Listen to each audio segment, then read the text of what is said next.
Të nderuar televizikues, përshëndetje, unë jam Flutur Akasa dhe do të jemi bashkë në këtë edicion informativ këtu në Drita e Televizion. Ju njohim me zhvillimet e ditës. Kreu i Partisë Demokratike Sali Berisha e cilësoi protestën e 20 shkurtit si një fitore morale të opozitës ndaj qeverisë. Ai akuzoi policinë për përdorim të dhunës dhe tejkalimin e kompetencave gjatë tubimit. Berisha paralajmëroi se mobilizimi opozitar do të vijojë me protesta të tjera në ditët në vijim. Kryetari i Partisë Demokratike Sali Berisha ka reaguar pas protestës së zhvilluar në kryeqytet, duke e përshkruar atë si një moment suksesi për mbështetësit e opozitës. Në një komunikim me qytetarët përmes rrjeteve sociale, ai tha se pjesëmarrja e lartë dhe qëndresa e protestuesve treguan sipas tij vendosshmërinë për të përballur me qeverinë.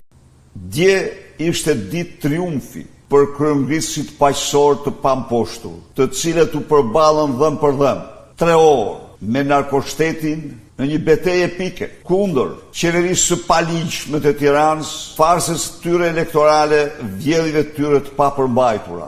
Guximi i kryengrisëve paqësor ishte, mund të them, i jashtëzakonshëm. Tipari më kryesor i 20 shkurtit 96 ishte se të rinjt dhe adoleshentët u bën me qëndresën e tyre, guximin, trimërinë e tyre e opozitës e kryengritjes. Në fjalën e tij, ai drejtoi akuza të forta ndaj kryeministrit Edi Rama dhe përfaqësuesve të mazhorancës. Dënoi gjuajtjen me seleksion të qytetarëve me bombula gazi, pas koke njërit prej tyre, në gjoks nën kryetarit Partisë Demokratike dhe deputetit Partisë Demokratike Luciano Boçi dhe të tjerëve me mjete me gaz, me pluma gome.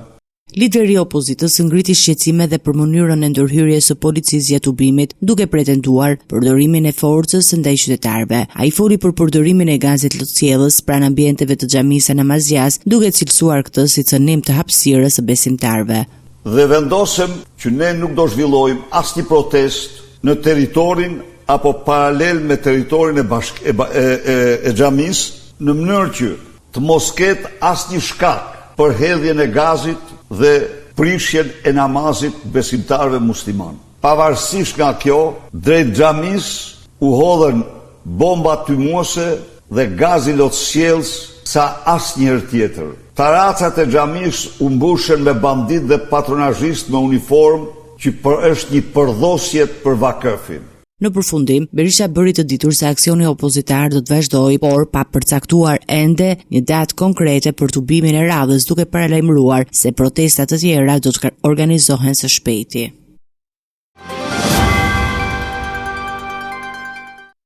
Komuniteti musliman i Shqipërisë reagoi pas incidenteve pranë xhamisë Namazjas, ku besimtarët musliman u lënduan gjatë faljes së namazit të Teraviv për shkak të përplasjeve mes policisë dhe protestuesve opozitar. KMSH-ja i bën thirrje të gjithë aktorëve të tregojnë vetëpërmbajtje dhe të respektojnë të drejtat dhe liritë fetare të qytetarëve. Komiteti Musliman i Shqipërisë reagoi zyrtarisht pas incidenteve të ndodhura gjatë protestës së opozitës në afërsitë të xhamisë Namazjas, ku besimtarët musliman po kryenin faljen e namazit të teraviveve. Në deklaratën e saj, KMSH-ja shpreh indignacion e thellë për dënimin e besimtarëve dhe dënoi përdorimin e dhunës gjatë përplasjeve, duke bërë thirrje për maturi dhe vetëpërmbajtje nga të gjithë aktorët e përfshirë. Komuniteti Musliman i Shqipërisë ka qenë gjithmonë një faktor i matur dhe i përmbajtur në qëndrimet dhe reagimet e tij publike. Megjithatë, kjo maturi nuk duhet të keq interpretohet si tolerimi i shkeljes së të drejtave dhe lirive kushtetuese të besimtarëve tanë. Në këtë kuptim, dënoi me vendosshmëri incidentin e ndodhur në 20 shkurt 2026 pranë xhamisë Namazjas, ku besimtarë të pafajshëm u lënduan pas një shkak. U bëjmë thirrje të gjithë aktorëve të përfshirë që të tregojnë maturi, përgjegjësi dhe vetëpërmbajtje, në mënyrë që veprimet e tyre të mos cënojnë të drejtat dhe liritë e besimtarëve tanë apo të çdo qytetari tjetër. Përplasjet nuk ursyen as xhamin, ku fishek zjarre nga protestuesit dhe gaz lotësjellës nga policia prekën edhe ambientet e brendshme të saj, duke shkaktuar shqetësim të madh tek besimtarët. Policia arrestoi 18 persona gjatë protestës së të premtes, ndërsa situata ngjalli kritika për mungesë të vetëpërmbajtjes nga të gjitha palët. Komuniteti musliman u bëri thirrje të gjithë aktorëve të përfshirë të tregojnë përgjegjësi në mënyrë që veprimet e tyre të mos cënojnë të drejtat dhe liritë e besimtarëve musliman apo të qytetarëve të tjerë. Reagimi i KMSH-s thekson rëndësinë e respektimit të lirive fetare dhe ruajtjes së qetësisë gjatë ngjarjeve publike.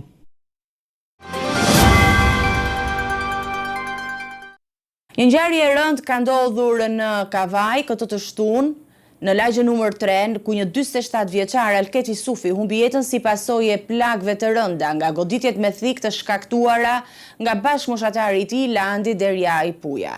Ngjarja ndyshohet të ketë ndodhur për motive të dobta pas një debati që nisi për një automjet të parkuar pranë banesës së autorit.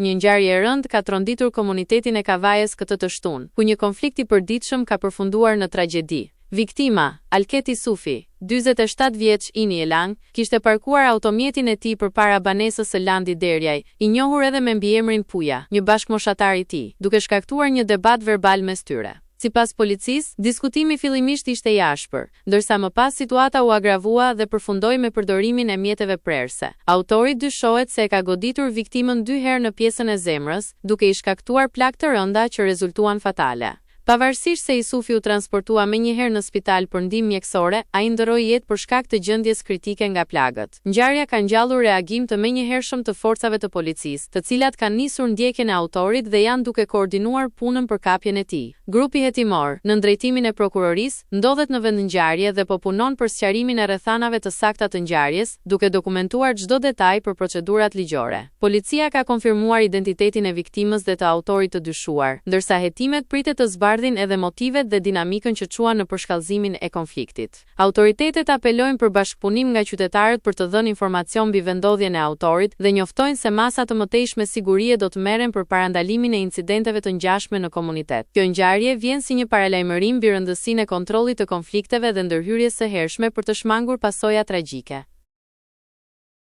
Një debat i çastit për lëvizje me automjet dyshohet se çoi në vrasjen e 31 vjeçarit Egli Pashollari në Tiranë. Sipas hetimeve paraprake, viktima dhe autori nuk kishin njohje të mëparshme mes tyre. Policia ka identifikuar si të dyshuar 40 vjeçarin Gazmet Buçpepa, i cili u largua nga vendi i ngjarjes pas përplasjes. Një konflikt i lindur spontanisht në rrugë për shkak të pretendimeve për përparësinë e kalimit me makinë dyshohet se ka përfunduar në mënyrë tragjike në kryeqytet. Sipas dëshmive të personave që ndodheshin pranë vendit të ngjarjes dhe pamjeve të kamerave të sigurisë, përplasja mes 2 drejtuesve të automjeteve ka ndodhur pa pasur asnjë lidhje apo njohje të mëhershme mes tyre. Nga të dhënat paraprake, Gazmet Buçpepa kishte shkuar në zonën e ish-parkut të autobusëve për të marrë bashkëshorte nga puna në një prej bizneseve të zonës. Gjatë largimit me automjet, ai është përballur me 31 vjeçarin Egli Pashollari, i cili po qarkullonte në të njëjtën lagje ku edhe banonte. Një mosmarrëveshje për përparësinë e lëvizjes ka shkaktuar fillimisht debat verbal, por më pas është përshkallëzuar në përplasje fizike. Sipas hetimeve, në konflikt është përfshirë dhe bashkëshortja e autorit. Pamjet filmike tregojnë se pas shtyrjeve dhe goditjeve me grush, situata ka dalë jashtë kontrollit, ndërsa Buçpepa ka përdorur një mjet prerës, duke i shkaktuar plagë fatale të riut. Pas incidentit, ai është larguar menjëherë nga vendngjarja duke shmangur kontaktin me autoritetet. Policia ka bërë identifikimin e tij dhe ka ushtruar kontroll në banesën e tij në zonën e kombinatit, ku është marrë në pyetje dhe bashkëshortja, e cila ka dhënë sqarime mbi rrethanat dhe dinamikën e konfliktit. Sipas të dhënave zyrtare, 40 vjeçari nuk rezulton me precedent penal dhe punonte si roje sigurie në një biznes privat. Hetimet vijojnë për të dokumentuar plotësisht ngjarjen dhe për të sqaruar të gjitha përgjegjësitë ligjore, ndërsa rasti ka shkaktuar vëmendjen tek rreziku i konflikteve të çastit në rrugë që mund të përfundojë me pasoja të rënda.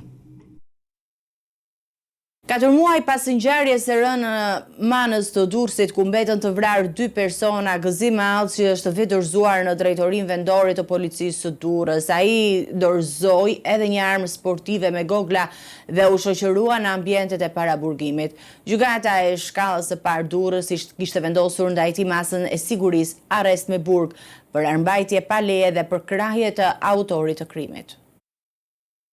4 muaj pas ngjarjes së rënë në Manës të Durrësit, ku mbetën të vrarë 2 persona, Gëzim Allçi është vetërzuar në drejtorinë vendore të policisë Durrës. Ngjarja e rënë ndodhi në 22 tetor të vitit kaluar në ambientet e jashtme të një lokali përballë stacionit policor në Manës, ku mbetën të vrarë Flori Paluçi, 33 vjeç, dhe Aranit Kurti, 23 vjeç. Sipas hetimeve, konflikti nisi brenda lokalit, ku Aranit Kurti kërkoi pas mesnatë të shërbejej me kafe nga kamarieri Alteo Pepa, i cili tha se shërbimi nuk ishte në dispozicion për shkak të orës së vonë. Debati u përshkallëzua kur Florian Paluçi, klienti i lokalit, ndërhyri për të mbrojtur kamarierderin dhe u drejtua 2 personave të tjerë që të silleshin mirë me Alteo Pepën. Përplasja u zhvendos jashtë lokalit në ambientet e karburantit përballë tij. Atje Paluçi qelloi me armë ndaj Aranit Kurtit, i cili ndroi jetë në vend. Sipas kamerave të sigurisë, Daniel Pepa, shoku i Aranitit, mori armën nga automjeti dhe qelloi në drejtim të Florian Paluçit para se të largohej nga vendi i ngjarjes. Pas disa muajsh Narati Gzimallçi, pjesëmarrës në ngjarje, është vjedërzuar në nëntor të 2025-s, duke dorëzuar edhe armën që kishte pasur me vete ditën e ngjarjes. Gjykata e shkallës së parë në Durrës kishte caktuar ndaj Allçit masën e sigurisë arrest me burg për veprën penale, mbajtje pa leje dhe prodhimi i armëve shpërthyese dhe municionit, dhe për kraje autorit të krimit. Hetimet vazhdojnë për të dokumentuar të gjitha rrethanat e ngjarjes dhe për të identifikuar të gjitha përgjegjësitë ligjore të përfshirëve.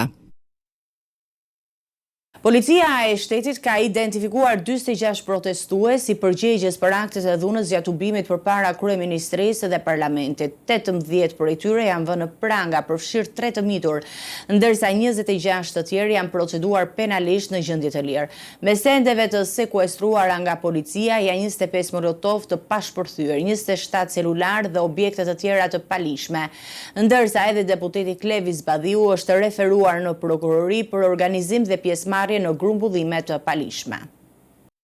Pas protestës së opozitës që u zhvillua përpara kryeministrisë dhe parlamentit në Tiranë, policia e shtetit identifikoi 46 persona përgjegjës për akte të dhunës gjatë ubimit. Nga këto, 18 protestues u arrestuan, përfshirë 3 të mitur, ndërsa 26 të tjerë u proceduan penalisht në gjendje të lirë. Mes të sekuestruar nga autoritetet janë 25 molotov të pashpërthyer, 27 celular dhe sende të tjera të palishme që dëshmojnë përdorimin e dhunës gjatë protestës. Hetimet e policisë zbuluan se disa prej protestuesve ishin të maskuar dhe përdornin lëndë piroteknike dhe bomba molotov kundër forcave të rendit dhe institucioneve. Një veprim i veçantë në hetim ka qenë procedimi në gjendje të lirë i deputetit Klevis Badhiu, i cili u referua në prokurori për organizimin dhe pjesëmarrjen në grumbullime dhe manifestime të palishme. Sipas analizës së riskut që kishte bërë policia e Tiranës, tubimi i së premtes mbrëma u konsiderua me rrezik të lartë për shkak të elementeve të dhunshme mes protestuesve. Përveç procedimeve dhe arrestimeve, policia sekuestroi prova materiale në vendngjarje duke përfshirë objekte që mund të përdoren për veprime të dhunshme në mënyrë që do të dokumentohen saktësisht përgjegjësia ligjore e të gjithë të përfshirëve. Autoritetet njoftojnë se hetimet do të vazhdojnë dhe të gjithë të përfshirët do të përmbajnë përgjegjësi ligjore sipas kodit penal për veprimet e tyre gjatë protestës.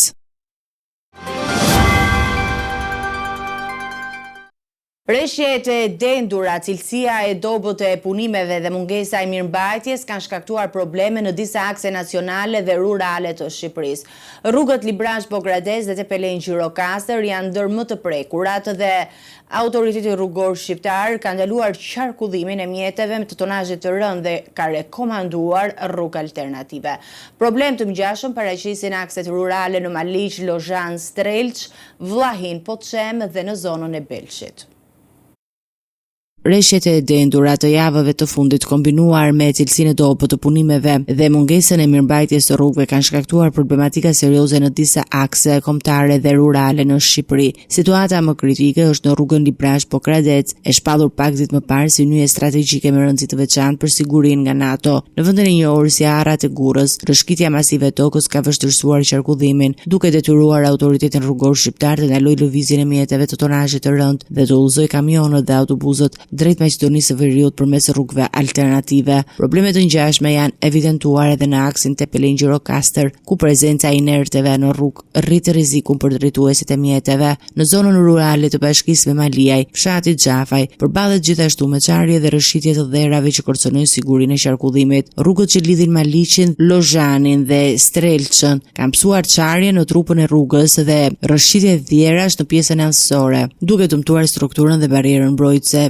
veçanërisht në kilometrin e 13 ku dëmtimet ishin të mëdha. Një problem i ngjashëm paraqitet në rrugën Vllahin-Poçëm në Mallakastër, e cila është përuruar vetëm 2 vite më parë, por tashmë ka psuar çarje serioze të asfaltit dhe dëmtime të konsiderueshme për gjatë gjithë gjatësisë. Edhe në Bashkinë Belsh, rrugët që lidhin fshatin Grekan dhe Shelgun janë prekur nga rrëshqitjet, duke arritur shqetësimin e banorëve për sigurinë dhe nevojën e ndërhyrjeve urgjente për të parandaluar tragjedi. Autoritetet lokale dhe ARSH RSH monitorojnë situatën, ndërsa qytetarët dhe drejtuesit e mjeteve këshillojnë të tregojnë kujdes maksimal gjatë qarkullimit. Qarkullimi në rrugën nacionale Librazh-Elbasan është pezulluar për shkak të çedimeve të shkaktuara nga lumi shkumbim, duke izoluar juglindjen e vendit. Autoriteti rrugor shqiptar ka ndaluar lëvizjen e të gjitha automjeteve përfshirë vetura, autobus dhe kamione, ndërsa po planifikohet ndërtimi një bypassi provizuar. Qytetarët që udhtojnë drejt Korçës ose Tiranës do duhet të përdorin rrugë alternative: Maliq, Lozhan, Moglic, Gramsh. Rreshtet e dendura të javëve të fundit kombinuar me cilësinë e dobët të punimeve dhe mungesën e mirëmbajtjes së rrugëve kanë shkaktuar problematika serioze në disa akse kombëtare dhe rurale në Shqipëri. Situata më kritike është në rrugën Librazh-Pokradec, e shpallur pak ditë më parë si nyje strategjike me rëndësi të veçantë për sigurinë nga NATO. Në vendin e njohur si Arrat e Gurrës, rrëshqitja masive e tokës ka vështirësuar qarkullimin, duke detyruar autoritetin rrugor shqiptar të ndalojë lëvizjen e mjeteve të tonazhit të rënd dhe të udhëzojë kamionët dhe autobuset drejt Maqedonisë së Veriut përmes rrugëve alternative. Problemet të ngjashme janë evidentuar edhe në aksin Tepelin-Gjirokastër, ku prezenca e inerteve në rrugë rrit rrezikun për drejtuesit e mjeteve. Në zonën rurale të bashkisë me Maliaj, fshati Xhafaj përballet gjithashtu me çarje dhe rrëshqitje të dherave që kërcënojnë sigurinë e qarkullimit. Rrugët që lidhin Maliqin, Lozhanin dhe Strelçën kanë psuar çarje në trupën e rrugës dhe rrëshqitje dhierash në pjesën anësore, duke dëmtuar strukturën dhe barierën mbrojtëse, veçanërisht në kilometrin e 13 ku dëmtimet ishin të mëdha. Një problem i ngjashëm paraqitet në rrugën Vllahin-Poçëm në Mallakastër, e cila është përuruar vetëm 2 vite më parë, por tashmë ka psuar çarje serioze të asfaltit dhe dëndime të konsiderueshme për gjatë gjithë gjatësisë. Edhe në Bashkinë Belsh, rrugët që lidhin fshatin Grekan dhe Shelgun janë prekur nga rrëshqitjet, duke arritur shqetësimin e banorëve për sigurinë dhe nevojën e ndërhyrjeve urgjente për të parandaluar tragjedi. Autoritetet lokale dhe RSH monitorojnë situatën, ndërsa qytetarët dhe drejtuesit e mjeteve këshillojnë të tregojnë kujdes maksimal gjatë qarkullimit.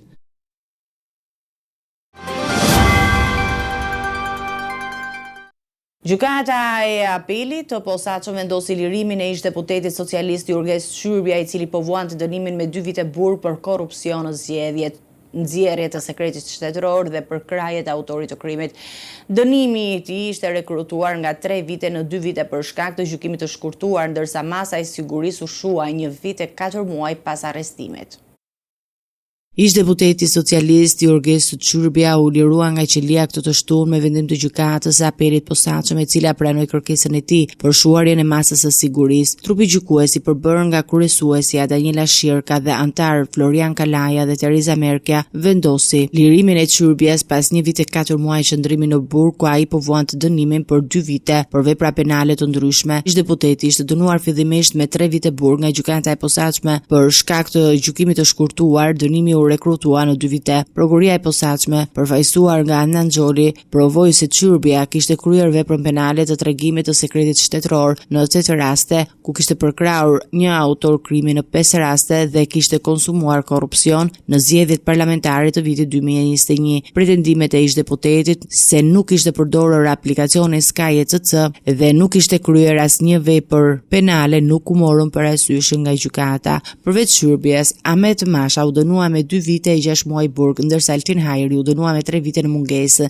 Ndaj Hajrit janë caktuar 2 masa sigurie, arresti me burg, rretime të ndryshme, përfshirë në ngjarjen e 2020-s që lidhen me zhdukjen dhe trupin e Jan Prengës. Arrestimet e Shyrbias dhe Mashës u kryen në tetor 2024 me urdhër të Spakut. Sipas hetimeve, ish-deputeti kishte përdorur funksionin e tij për të siguruar të dhënat sekrete nga policia dhe t'ia kalonte antarëve të grupit kriminal, përfshirë Altin Hajrin, ndërsa ky i fundit dhe Masha kishin mbështetur Shyrbia në mbledhjen e votave për zgjedhjen e vitit 2021 në qarkun Durrës.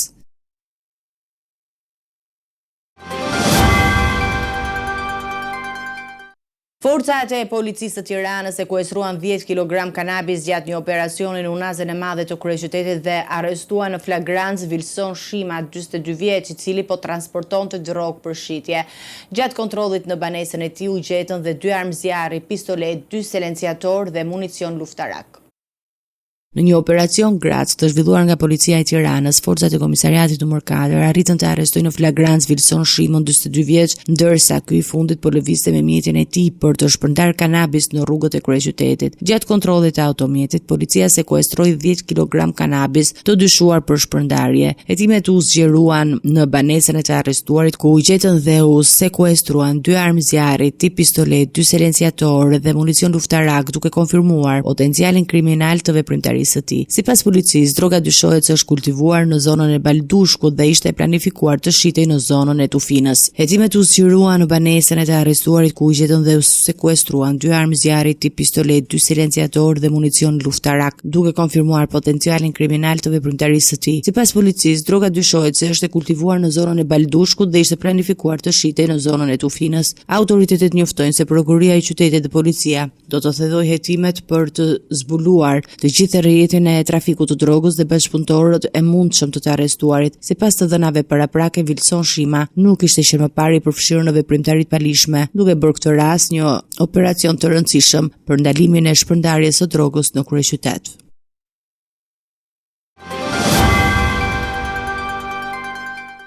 Të nderuar televizionistë, do të jemi me parashikimin e motit.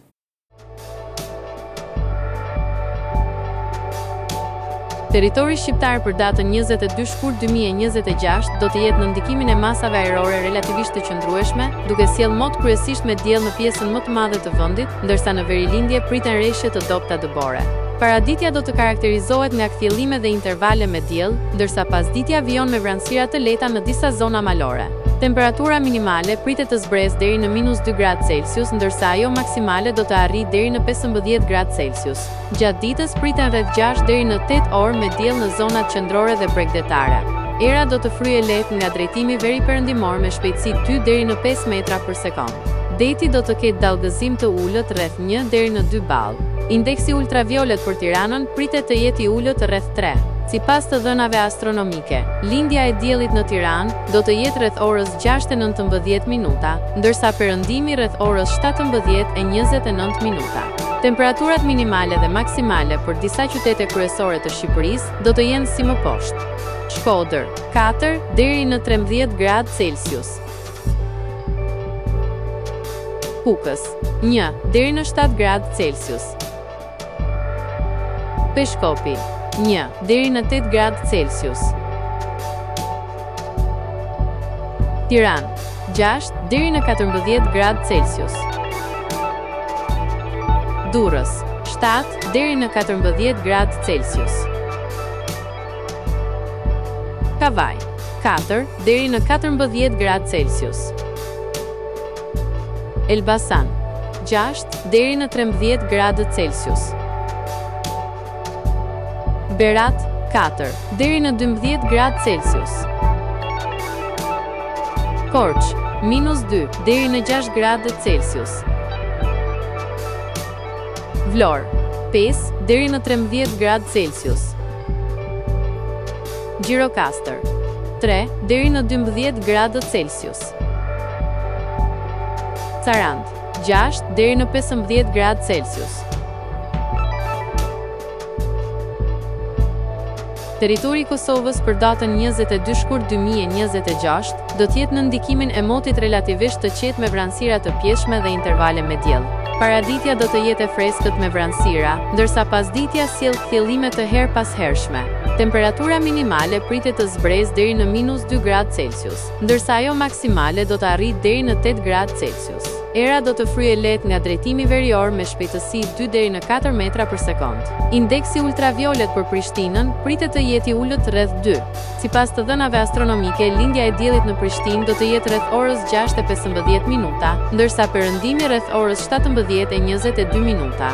Temperaturat minimale dhe maksimale për disa qytete kryesore të Kosovës do të jenë si më poshtë. Mitrovic, 0 deri në 7 gradë Celsius. Podujev, -1 deri në 5 gradë Celsius. Skënderaj, -2 deri në 6 gradë Celsius. Pej, 1 deri në 6 gradë Celsius. Prishtinë, 0 deri në 5 gradë Celsius. Gjakov, 1 deri në 8 gradë Celsius. Malishev, 1 deri në 7 gradë Celsius. Gjilan, 0 deri në 4 gradë Celsius. Perizaj, 0 deri në 4 gradë Celsius. Kaçanik, -1 deri në 3 gradë Celsius. Suharek, 1 deri në 7 gradë Celsius. Prizren, 0 deri në 6 gradë Celsius. Ishte gjithçka e përgatitur në këtë edicion informativ. Për më shumë zhvillime dhe informacione, klikoni në faqen tonë zyrtare drita.tv. Mund na ndiqni në rrjetet sociale, Facebook, Instagram, YouTube, ku jemi me përditësime në çdo kohë. Vazhdoni të qëndroni në shoqërinë e televizionit Drita bashkë. Miru takofshim në edicionin e ardhshëm.